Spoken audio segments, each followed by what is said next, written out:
Gents, I just want to pause the episode for a moment to let you know about the Strong Men of Value Academy.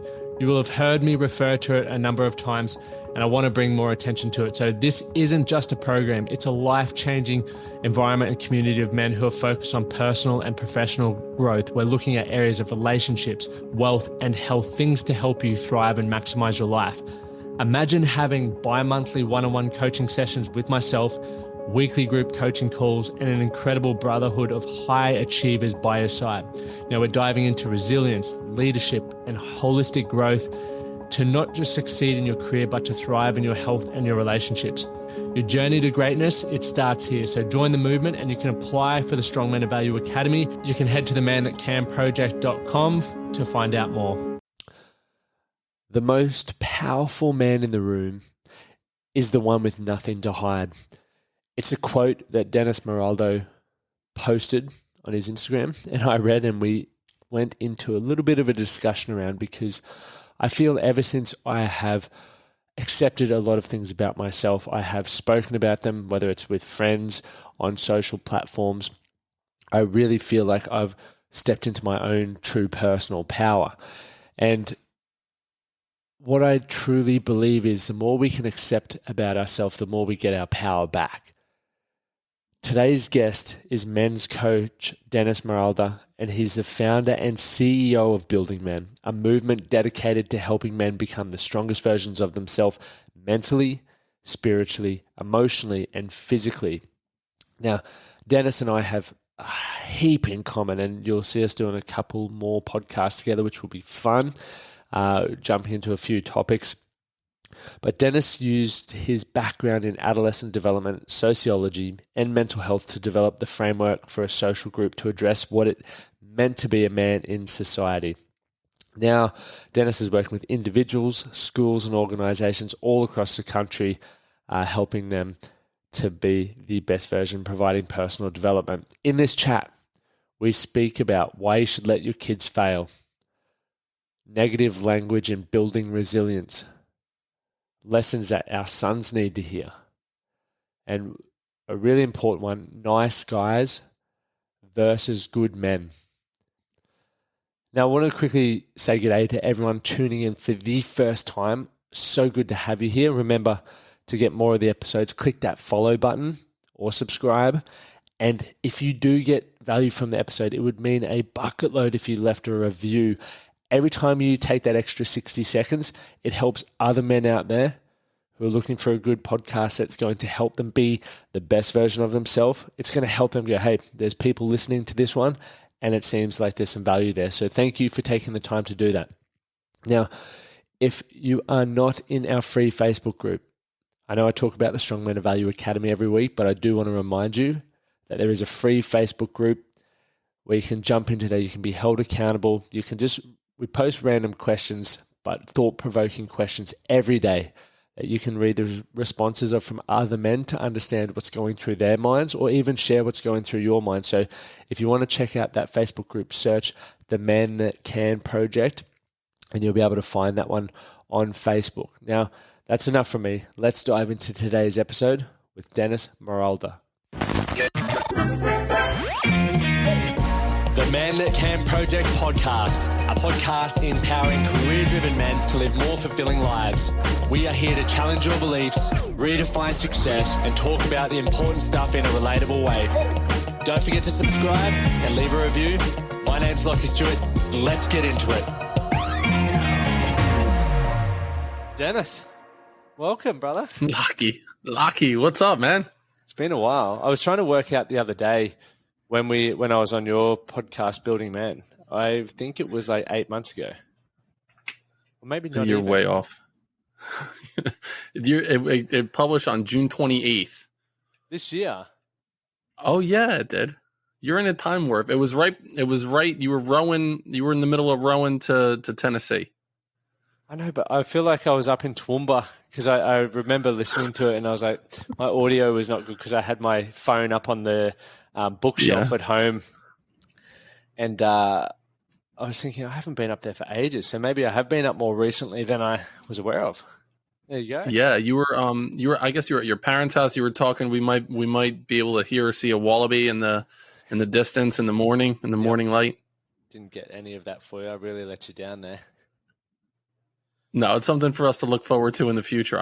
I challenged a wallaby to a sprint up a hill, I believe, during the podcast. Well, that sort of ties into, I think you've already started training for it now, right? You're training for the sprint against a wallaby, but you've disguised it as Spartan training. Right. That's all BS. It's all bullshit. It's all for coming out to Australia eventually and racing a wallaby, because you did tell me that a wallaby could kick my ass. But I think I could beat it in the race. That's what I'm training for right now. But then you run the risk that if you do beat it in the race, it's going to kick your ass anyway. Right. I'm going to get my ass kicked either way, right? Either way, I'm getting my ass kicked by a wallaby. At least I could beat it in the race in the process. Yep. Just quickly, before I've got a question card that I want to ask that I'm excited. I know you're going to share a fun memory that don't even know what it is, but I just knowing the conversations we've had, it's going to be fun. But how did we get here? Like, how did you and your brother? Well, firstly, you created Building Men Project. Well, not project, but I say project because it's at the end of mine. With what you're doing, because you were a teacher, you're now doing incredible things. You have a huge following. You talk about some really important topics, which we'll cover a few today. How did you end up there? Wow, it's to the origin story of Building Men. It starts, I was a teacher in New Jersey, East Coast of the United States. Went to my college program was in education, and sociology was my minor. And during that time of learning how to be a teacher, I also worked in a group home for boys. And a lot of the boys were there because of the court system, so they were in trouble with the law or they were abused. And I was a group and individual counselor for these young men. So I had a lot of experience helping young men that were dealing with some challenging things in their life. So fast forward, after I graduated from my undergraduate program, I got a job teaching sixth grade students. I was coaching varsity baseball in central New Jersey. And my third day teaching was September 11th of 2001. And where I was working in central New Jersey, you could see the World Trade Center from where I was. I mean, I could see the smoke from the attacks on 9/11. So that's when I started my educational career. And Lachie, what I recognized right off the bat as I was a teacher, and then after I went back to get my master's degree in leadership to become a principal, as soon as I started, I recognized all the problems that I was having were with the boys in the school. It was 90% of the issues were with the boys, and I felt like I needed to do something about it to help them, one, overcome a lot of the things that they were going through. A lot of the boys in the school did not have a father figure in their house or had a very weak father figure, and they were going through a lot in their social dynamics in school and in society in general. And so I started this boys group in 2005 called Building Men. And most of the boys in my school were a part of the program. And I asked them right off the bat, Lachie, what does it mean to be a man? Like, what do you think it is? What does being a man mean to you? And they were things that I thought when I was 7th, 8th, 9th grade. And that was, if you were a better athlete, that meant you were a better man. So you were bigger, you were faster, you were stronger, you could like physically dominate. That meant you were a better man. Then the second thing was, how many girls could you bang? How many girls were you having sex with, or how hot were those girls? And then the third thing was how much money you were making. How many things could you accumulate? So it was the cars, the house, the stuff. And so what I did was I talked to the young men about, okay, every one of those things could potentially be taken away from you. If you're basing being a man on athletic ability, sexual conquest, and financial success, and you lose those things, then where are you as a man? So what we started to do was to slowly but surely create our masculinity, our definition of masculinity on things that could not be taken away from us, our self-discipline, doing the right thing when no one was watching. We talked about being accountable. We talked about being resilient. We talked about doing something in service of other people to help other people's lives breathe a little bit easier because you existed on this planet. So it was just a powerful, powerful thing. And that morphed into, I was in education for many years. I left public education in 2019.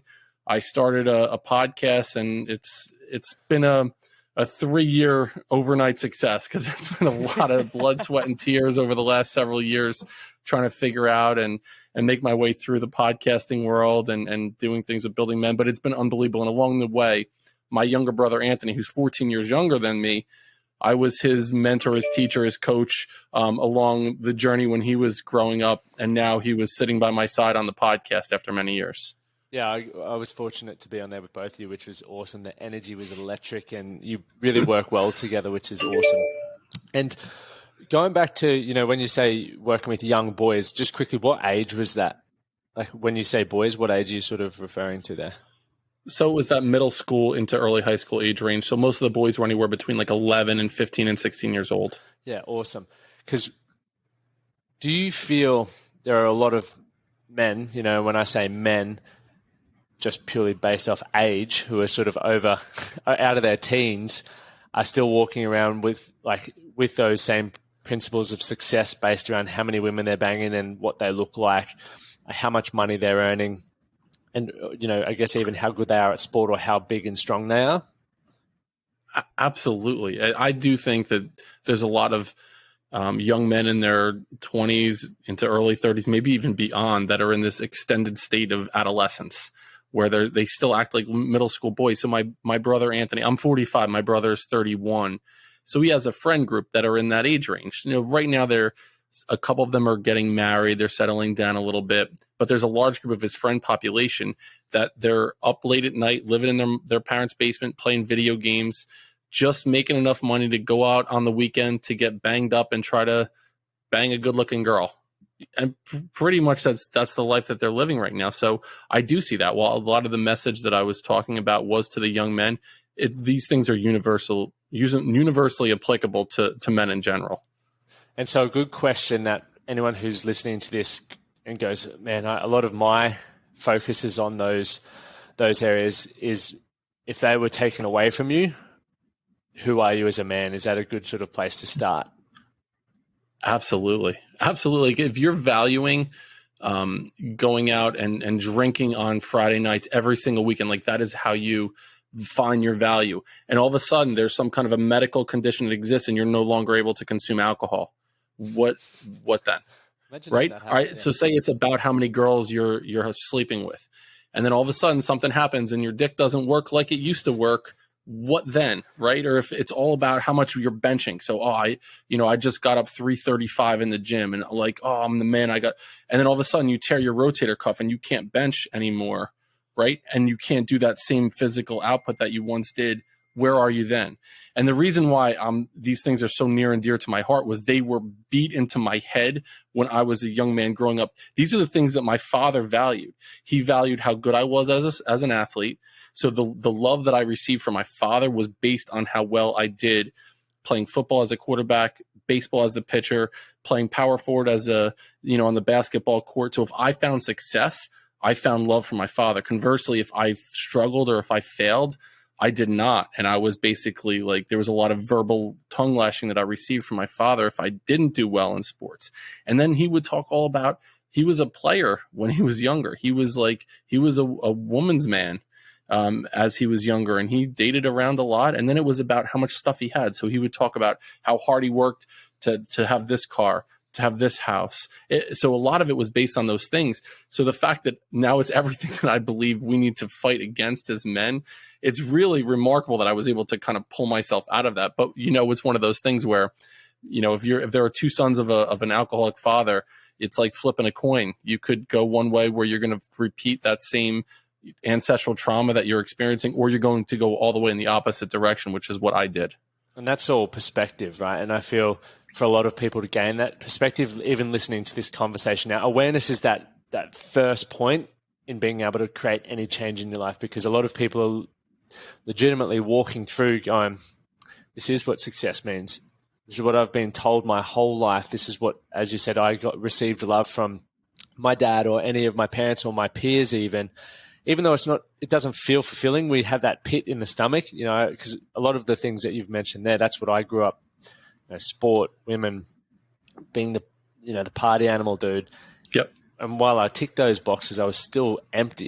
You would go home at night and just think to yourself, it's not really, life isn't as exciting as I thought it was going to be when I was a young fella. And here we are. So I think it's very important for people to become aware that we get to redefine what success is, and obviously building into a good man. And I saw you wrote a post. I do want to get back to this question, but I'll also go into another post that I took a screenshot of yours, which was around good men versus where was it? Nice guys. Yeah, good men versus nice guys. And a little bit about that, because from my understanding, I'd love to hear your understanding around the whole good men versus nice guy, because I think with the state of masculinity as well and toxic masculinity being thrown around, a lot of men may be feeling like they need to be the nice guy. But what exactly is a nice guy versus a good man? And I could speak from experience, because I feel like I lived in a nice guy world for a long time. And it goes back to trauma that I experienced when I was younger with my father. We could get into it if you would like. It was when I was in my middle school age years, and I developed this sense of self where I needed to avoid conflict, to do my best to smooth things over and make people happy, because I was really afraid of abandonment. So I did a lot of things in my life that I'm not proud of, as far as not being authentic. And what happened, and I'm divorced now, but even in my marriage, a lot of the things that had happened, I basically, it was like people pleasing and seeking approval. So there's a book called No More Mr. Nice Guy by Dr. Robert Glover. And I would recommend that if this resonates, definitely pick that book up. And what it talks about was, if you're doing anything in your life where I'm going to rub your back, or open a bottle of wine, or clean the house to get laid, it's a covert contract. It's basically you're making a contract with another person, like you're going to do this service in return for something like tangible or something physical in nature. And that's how I lived my life for a long period of time, not just in my marriage that has since dissolved, but just in general. Like I would do things for other people. One, I wasn't showing up in an authentic way. So I would agree with people, even though I didn't really agree with them. And I would do things to smooth things over. And it made me sick to my stomach. So I would look at myself in the mirror, and I knew that I wasn't living in an authentic way. It was like slowly eroding at my soul and who I was. And so I went through a whole transformation a couple of years ago, where I just decided no more. I'm going to say exactly how I feel. It was through a lot of coaching, through a lot of therapy, through a lot of self-discovery, to where a nice guy will, they're manipulative, they're fake. They will say and do things to get a need met, but it's not authentic. So instead of saying, now the way that I show up is more like, I'm going to tell you how I feel. Like if somebody comes to me and says, does this look good on me? And I don't think it looks good, I'm going to say, I don't like it.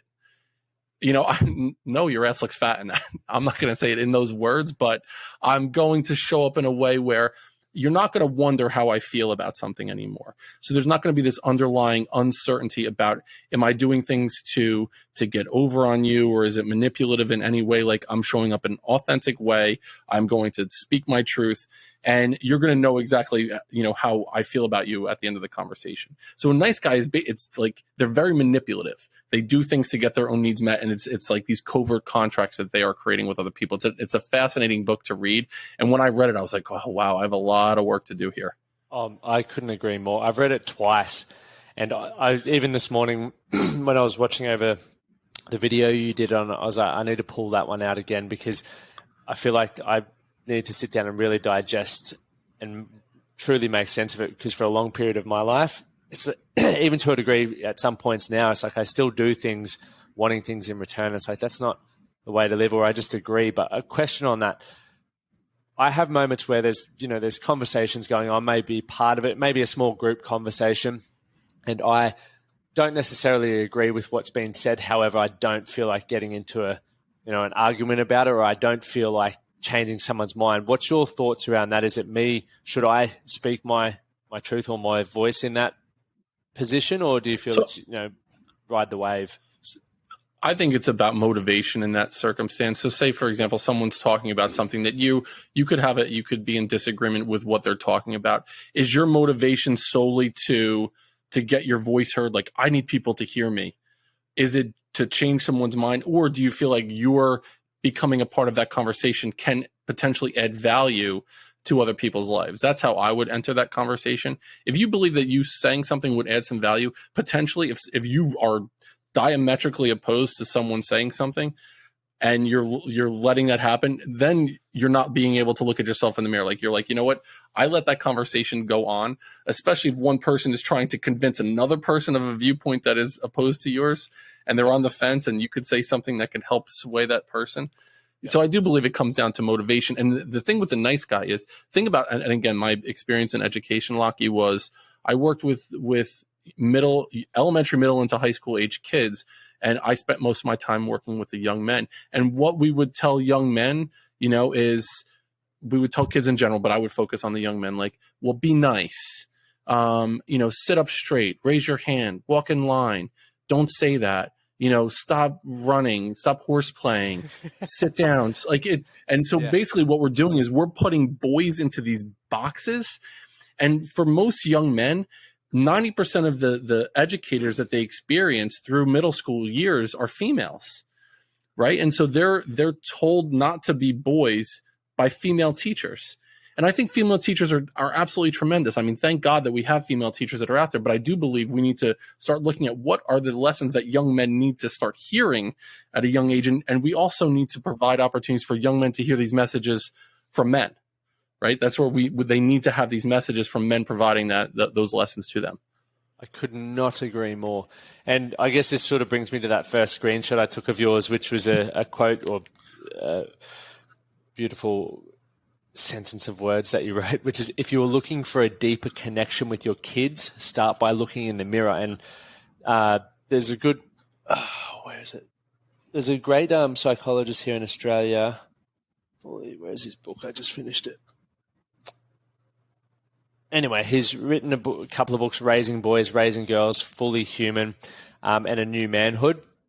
And he talks a lot about, as we're growing up, men, and also, boys and also girls needs to spend time with the same sex of partner, right, to develop and to understand certain things. So, you look at households that grow up without dads generally leads to higher crime rates and various other things, okay? So what it then sort of speaks to is the fact that from a certain age, from 0 to 7, roughly, I think it was 0 to 8 or somewhere around that, young boys love being around their mums, their mummies boys. They absolutely love it. They learn a lot from their mother. From around 7 to 13 is the time where they want to spend with their dads. It's like, how do I become a young man? Like, teach me the ropes, Dad. And then after that, it's like, I don't want any of my parents. I want external influences. It might be. And this is why it's really important for us to have a great circle of influence, knowing if you're bringing children into the world. For me, it's like, okay, would my mates that I spend a lot of time around, will they instill similar values into my children? And so thinking about that.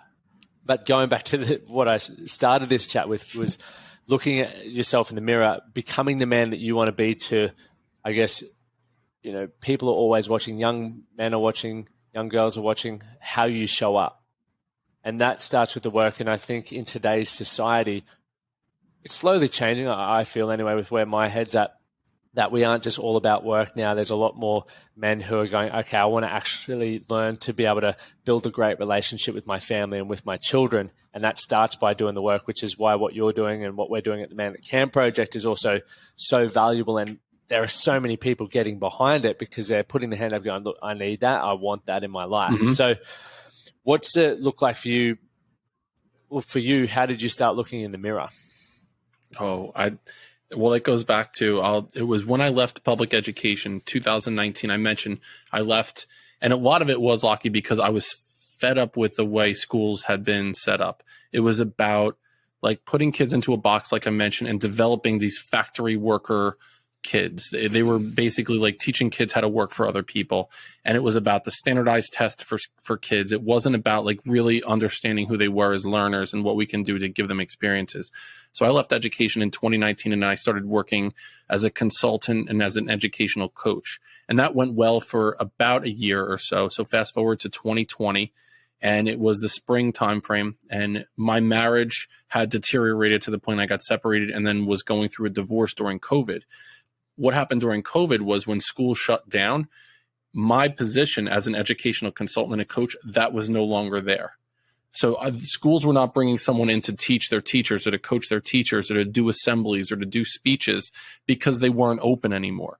So in the middle of a divorce with 3 kids, my kids now are 17, 14, and 12 years old. So this is going back 2+ years ago. I had no income going through a divorce for about 3 months. And I was in a really dark place during COVID, like a very, very dark place, depressed. I had put on a ton of weight. I was drinking every single day, drinking in a dark way, not just I'll have a couple beers and, watch the game. I was drinking to not remember what was going on. I mean, it was really, really sad what I was going through. And I remember there was a moment where I went for a drive, and this is when no one was on the road. This is probably mid-May, late April, beginning of May, in that time frame of 2020. And I went for a drive, and I was like, tears were streaming down my face. And I remember thinking, like, what am I doing here? I can't support my family. I can't support myself. I left being a principal. And for me now, I can't get back into being a principal because schools are shut down. So I didn't know what I really had no idea what I was going to do. And I'm not going to say I thought I was going to drive my car into a tree or anything like that. But I was like, would my kids be better off without me here? Would they be better off collecting a big life insurance policy on my head? I really had those thoughts. So tears are stringing down my face. I pull off to the side of the road, and I can still remember, like, viscerally the feeling that I was going through at the time. Like, I remember the way the sun was shining. I remember the way the grass had smelled, and I'm crying. And the radio played a song, or the iTunes played a song. It was a song by the band The Eagles, and it was a song called "Already Gone." And I know in my episode, when we had you on, I mean, I really played up the whole Men at Work thing. I mean, I got deep into Down Under there. I sang the song to you. So just in case you wanted some lyrics to sing back to me. So the song "Already Gone" by the Eagles comes on, and I had heard it, Lachie, 1,000 times. My father was a blue collar worker, and he played classic rock nonstop when I was growing up. So I heard this song when I was working with him so many times, but I never heard this line from the song. And there's a line in the song that goes, "So oftentimes it happens that we live our lives in chains and we never even know we have the key." And I heard it when I needed to hear it. And then I stopped and I listened to it again. "So oftentimes it happens that we live our lives in chains and we never even know we have the key." And I heard it again and again. And I listened to that song on repeat 30 times. And now, like, I just made this decision. Everything that I'm struggling with, I have it inside of me. Like, I know it's there. I know I have the capability to pull myself out of it. So I went home, and you mentioned about looking at myself in the mirror. I looked at myself in the mirror, and I told myself everything that I needed to hear. There was such a long time that I was seeing the negative things about myself, and it was this self-fulfilling negative prophecy that I had out there. And what I decided to do at that moment was pull the key outside of myself. And I'm like, if I'm going to change my life and my kids' lives forever, I need to start by looking at myself in the mirror and changing how I see myself. So that's what I did right then and there. And it was like a light switch went off. Over the course, I got back in shape. I stopped drinking. Like, everything that I did was done in a purposeful way. And then I decided I'm going to start a podcast. I'm going to start telling this message that I have inside of myself to the world. So I started the podcast July 1st of 2020. And 150 some odd episodes later, like one a week for the last 2+ years, it's just been my mission. And so as far as, like, you want to change your kids' lives, like, start by looking at the person in the mirror. My kids have absolutely seen the difference in me. It's night and day the way that I'm showing up, and I will continue to show up from now until I take my last breath, being the type of man that I could be proud of when I look back in the mirror. Far out. That is giving me goosebumps the whole time you're speaking. You can feel the passion coming from it, and it speaks to a lot of things that I truly believe and I talk about. Is like, we are legitimately the creators of our destiny, and in order to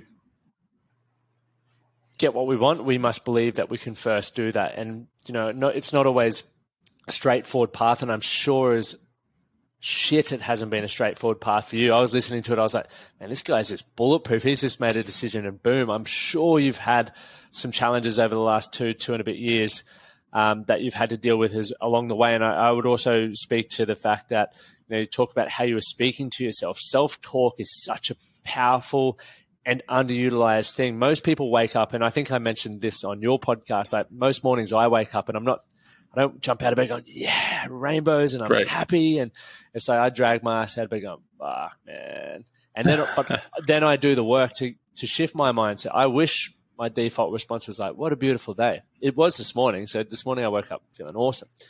But we can do the work. So like in regards to self-talk, and we'll keep moving on, but what do you do now around that? Is that something that you still practice, or did you just do it once and you're just still riding on the coattails of that?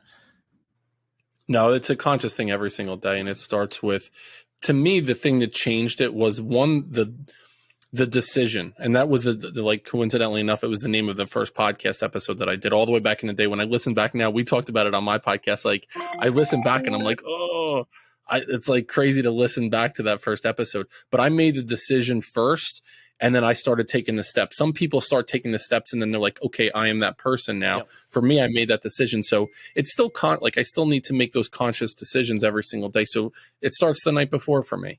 So like at nighttime, like I will, before I go to bed, I'm off my phone, I'm off social media, the screen or whatever. I like to write myself a couple things for tomorrow that I want to be able to accomplish. I get up early in the morning. I like to get outside early in the morning and I walk for like a half hour with the sun on my face before doing anything else. Drink a glass of water and I get outside, and that's where I do a lot of my thinking. So the things are not, they do creep back, and it's not just like, oh, I went cold turkey with everything. Like I go out with buddies, have a beer every once in a while, but I'm not like in the spot where over the course of like 3 months afterwards, I dropped like 40 pounds. I got back in shape. I wasn't able to do one pull up when I was going through that. So if I look at May of 2020, I couldn't get my ass up one time off the ground. And my brother helped train me, and he had to put like a rubber band slingshot on me it was like a trampoline I needed to jump on just to get my ass up one time. And now I'm like, I could do a Murph, like I could do 100 pull-ups. And like a lot of it was just, I made the decision that I need to have the relationship with myself that if I'm going to help other people, I need to care about that motherfucker staring back at me and be like, you are absolutely worth it. And then the people that you're leading, especially your family, like they will look to you, and if they see you loving yourself and taking care of yourself and they want to emulate that as well. So that's the thing that I notice about those daily habits, those daily decisions that I make. Oh man, so powerful. And you're right. Like a few things that you said there was one, the self-talk and taking time for yourself every morning. Like exactly the same thing. I was staring at the sun before drinking my coffee, and I'd already done my reading and my notes to myself. And another few things that you mentioned that really help you maximize the day is planning your day the night before, writing down what you want to achieve or what you want to think about, what you want to focus on. Because even though people have an idea of where they want to get to, life is very busy, right? One day you may wake up and go, look, I want my life to be different, or I want my body to look like this, or I want to feel like this. And then we go to work and we forget about it. We turn the radio on and the Eagles are on, or Celine Dion's on, or Luke Combs is on my radio all the time. And then we do forget about it. And then what were you going to say? I was going to say Midnight Oil. Oh, yeah, Beds Are Burning. That was another song with an Australian guy that I remember growing up with. It's a good tune. But we go through that process. And I think the most important thing that you said there is like it's a daily practice. Whatever it is that you're working towards, if you set the vision or a goal and you build a plan to do that, you have to be reminded of it daily, and you have to be intentional daily, because we've got a lifetime of habits that are pulling us back to where we once were. And if you don't like that, you got to keep up the fight. Like it's literally every day. It's like, are we going to battle, or are we going back to where we were? Absolutely. And so when you talked about the language that we use when we talk to ourselves, the negative language, there's a study, I don't know, I can't quote it exactly, but it's something like we have 60,000 thoughts every single day. And of those 60,000 thoughts, 90% of those thoughts are repetitive in nature, and 90% of those repetitive thoughts are negative in nature. So we have so many thoughts, they're repeating, and most of them are negative. So in the work that I do right now, I help people understand the word abracadabra, right? So when you think of abracadabra, you think of magic, right? Like that's the first thing that comes into most people's mind, unless you think of like the Steve Miller Band song from 1978 or something like that. But you think about magic. And what abracadabra is literally translated from ancient Aramaic language, which was one of the original languages that would translate the interpretation of the Bible. Abracadabra means with my words I create. which is fascinating, right? And the word spell means a word or groupings of words with great influence. And so what I think about when I work with people is like, if you change the way you speak to yourself, you can change the entire world. I use the analogy of if you get a ton of snow, and I know where I live, we get a ton of snow every single year. And if there's, say, a foot of snow out, from the door to the mailbox, and if I'm going to shovel that path out, right? So I shovel a path from the door to the mailbox. The next time I walk outside, I'm likely going to walk in the path that's been shoveled. It's already there for me. And so what our mind does is it finds the easiest path between two destinations. And because we have these repetitive thoughts, and because these repetitive thoughts are negative in nature, our mind is like, okay, we're just going to look for ways to confirm those negative things. So if I'm saying to myself, I'm a piece of shit all the time, my mind's going to be like, yep, you're a piece of shit. Here's why, here's why, here's why. Because you're like, what your mind does is it tries to filter out the things that it doesn't need. So if you're telling yourself those things, your mind's gonna be like, absolutely, you are a piece of shit. But if I walk out of the door and I start walking through the foot of snow and I start tamping down a little path, eventually there's gonna be a path to a positive spot. Where if I'm like, you know what, I'm a badass motherfucker. I am gonna kill today. I am absolutely going to accomplish my goals. I am a good looking dude. I am going to do that. Like, you will start to find ways to confirm that because you're telling yourself those things. It is magic. And I know a lot of people like, oh yeah, bullshit, but it's absolutely true. And the people that I work with now, I mean, that's what I do, is that mindset work around the language we use when we're talking to ourselves. It is a fascinating thing to see happen. I could not agree more. And that's a great analogy, going through the snow. And the other thing is like, if you can find a group of people that can walk that path with you, makes it so much easier for the moments that the doubt does creep back in, or that negative self-talk. They can give you a bit of a clip behind the back of the ears and go, come on, mate, we've been here before. This is what value I see in you, and this is what I know you're capable of. Let's get moving. And it's funny you should mention that. Oh, I'm sorry. Go ahead. No, you go. You mentioned that, like, the mates, the blokes. You told me I was a bloke last time, so I'm gonna go with blokes, right? So the people that you're going with it at the same time, and I do believe we need three men in our life, or three groupings of men in our life. The first man that we need is that mentor, that the coach, someone that we are looking to aspire to, someone that will help us achieve what we're looking to achieve. So we're looking for that mentor. That's one man that we need in our life. We need the men that are going through it with us at the same time, that are in that same space with us. So like, I consider you one of these men in my life. Like, we're going through the same things together. We're hosting these podcasts. We're trying to develop these movements to help people in different sides of the globe, but we're still doing it together at the same thing. And then the mentee. How can we reach back and help someone who's behind us? So if we're getting those three needs met of men in our life, the coach, the mentor, the guide, the sage, the Yoda in our life, like, who's going to help us? And then the people that are going through it, and then the people that we can help back and coach and teach. That's the sweet spot right there. Well said. I like that. I definitely do like that. So then, going back to like walking out in the snow and creating our own path, there was another quote that you put in from T.S. Eliot, which was, only those who risk going too far can truly find out how far they can go. And as I remember we were talking about, for me, it's like, I love pushing myself physically. I know you're now doing that with the Spartan race, right? And every time you find yourself in an uncomfortable position in a workout, you have those thoughts. You're like, am I going to pass out or die here? Or should I just go one more rep or one more meter? And you're never going to know what you're truly capable of if every time you get to that threshold, in using physical exertion as the example, you keep going, nah, I'm going to pass out. It's like, how do you know? And I feel a lot of people, a lot of blokes, aren't pushing themselves enough to understand what their capabilities are and what their true potential is. And if you're not pushing yourself, it is very hard to feel good about yourself. But if you know every day you're getting up and pushing yourself in some way, shape, or form, you can go put your head on the pillow at the end of the day and go, I gave it a fucking solid crack today. And this is what I learned about myself. Absolutely. I love that, Lachie. The compound effect from that's incredible. So for yourself, obviously, the last 2.5 years, let's just say 3 years, you've really pushed yourself, right? You were in a dark place. You've gone through a divorce. You've launched a successful podcast. That's a 3-year overnight success. We love those.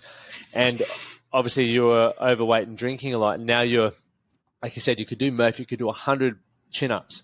What has been the driving force behind you being consistent? I know you mentioned earlier that you want to show up and be the example for others, but there are days where I'm sure where you wake up and go, look, and I don't want to get up today.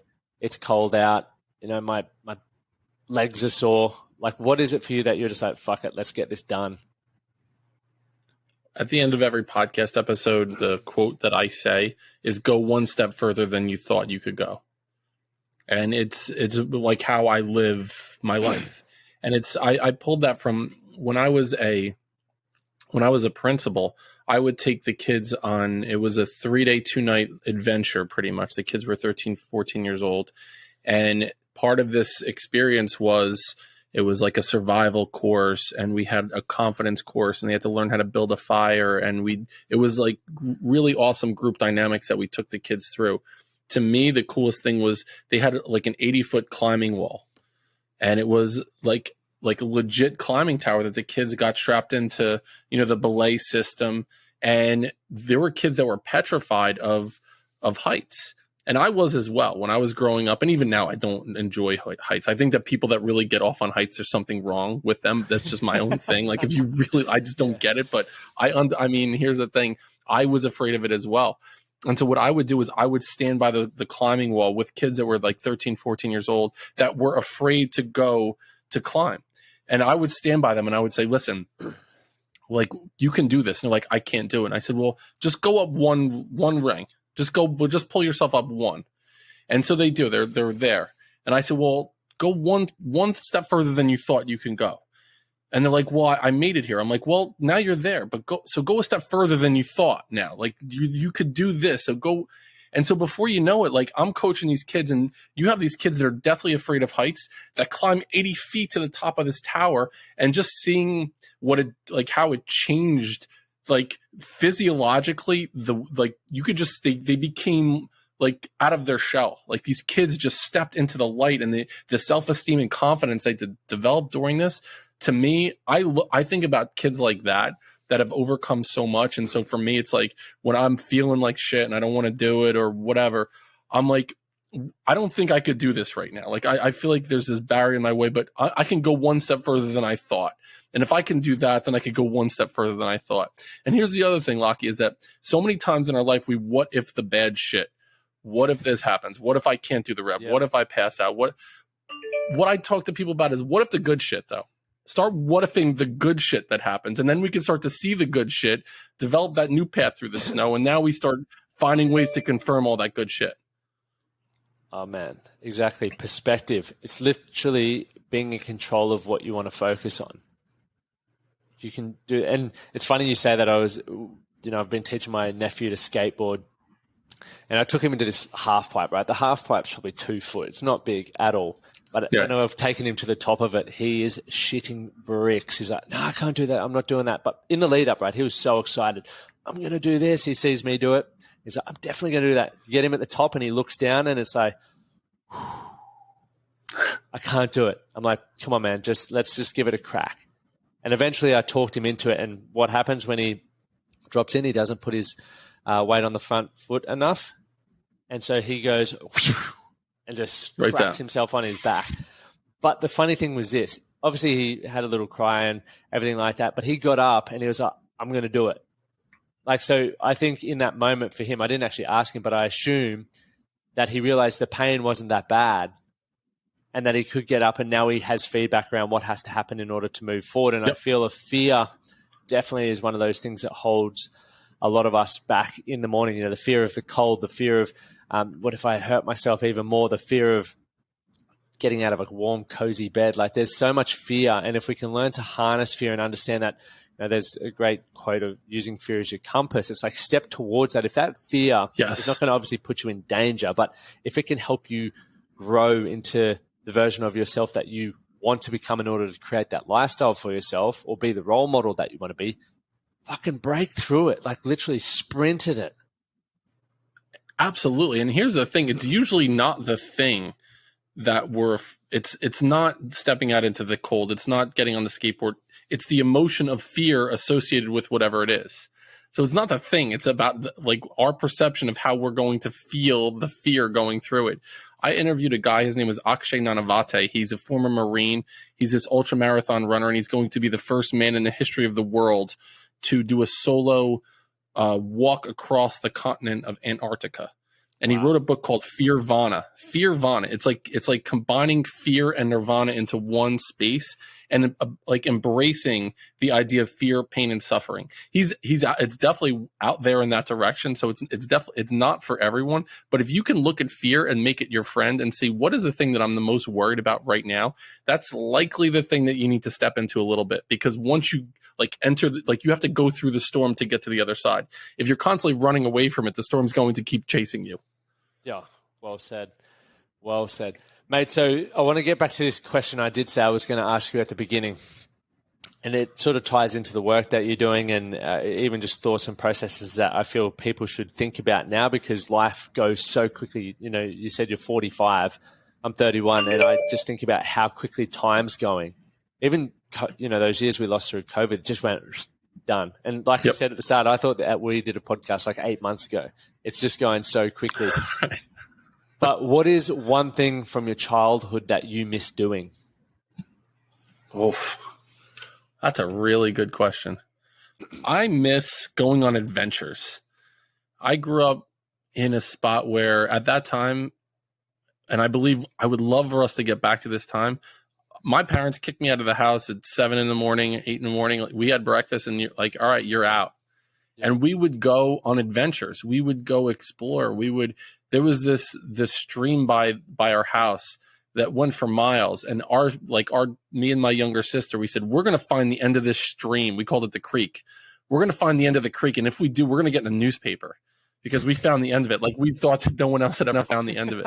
So we would go on adventures. We would like catch frogs, and we would go out into the woods, and there was an old junkyard with an abandoned school bus. And I miss just going out and just playing and going on adventures and not having any agenda of like for any personal development. Just go and have a good time. Just go laugh, enjoy, and try to find the end of the creek.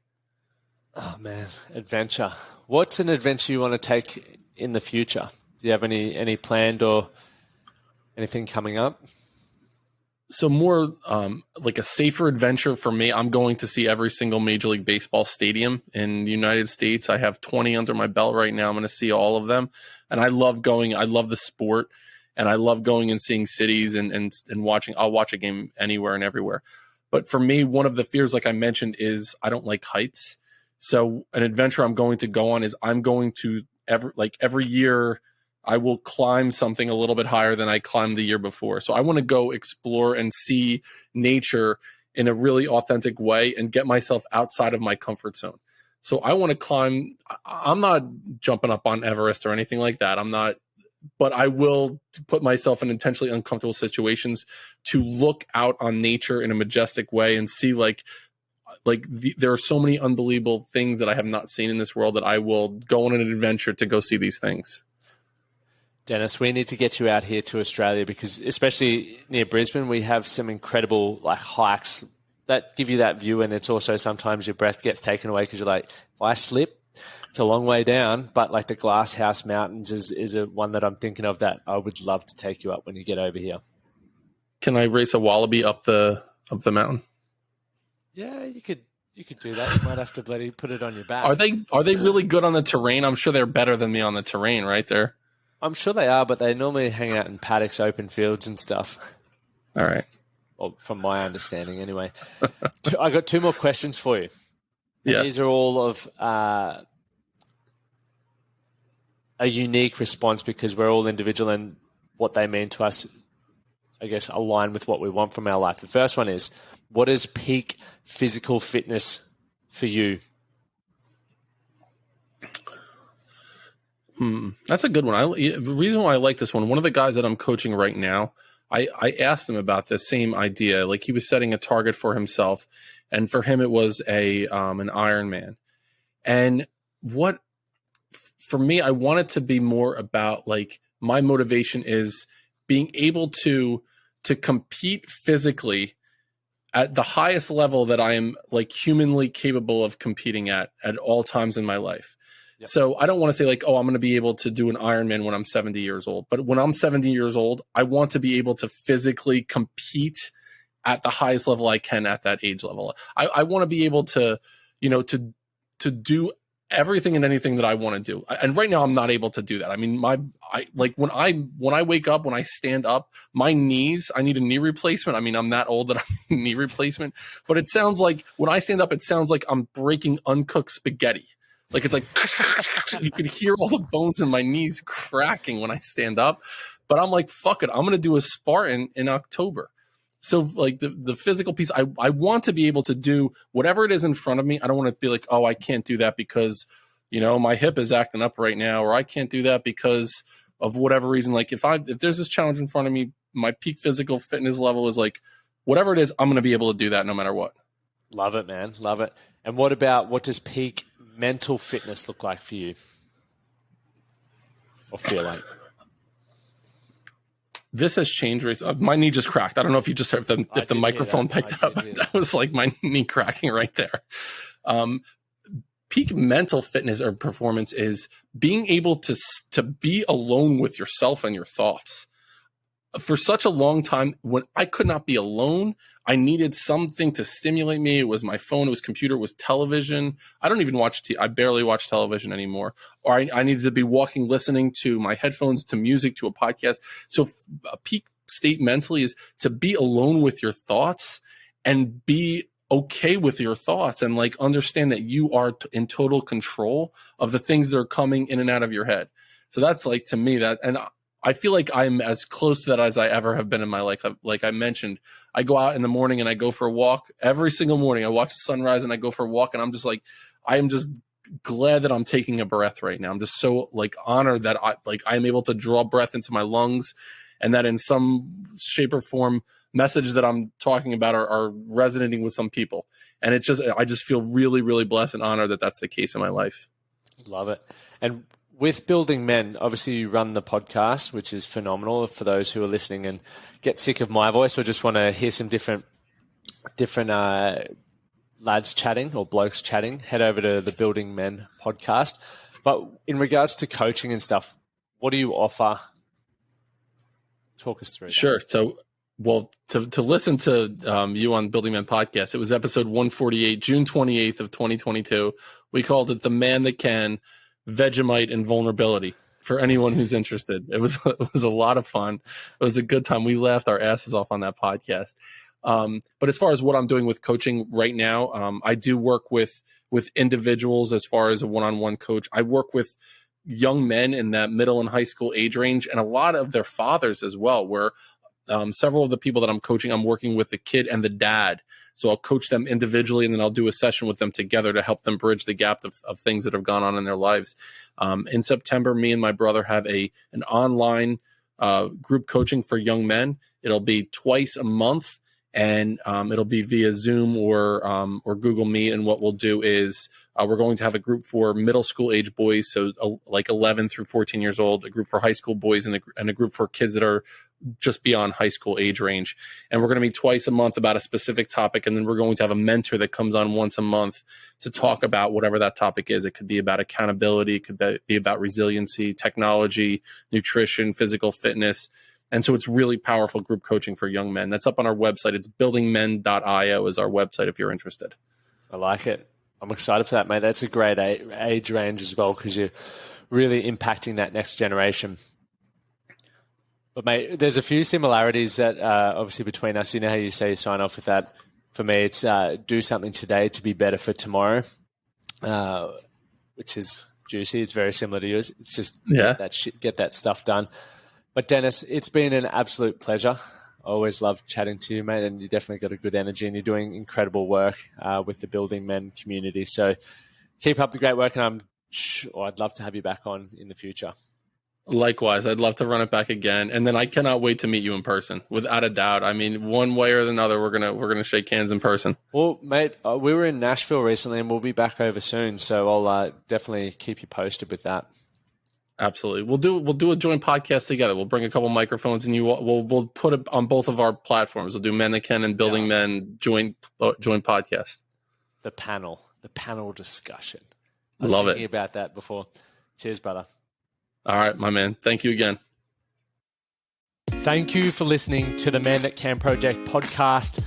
My name is Lachie Stuart, and I hope you enjoyed this episode and found it helpful. If you did, please take a moment to rate and review the Man That Can Project on your favorite podcast platform. And don't forget to subscribe to stay up to date with our newest episodes. We'll see you again next time.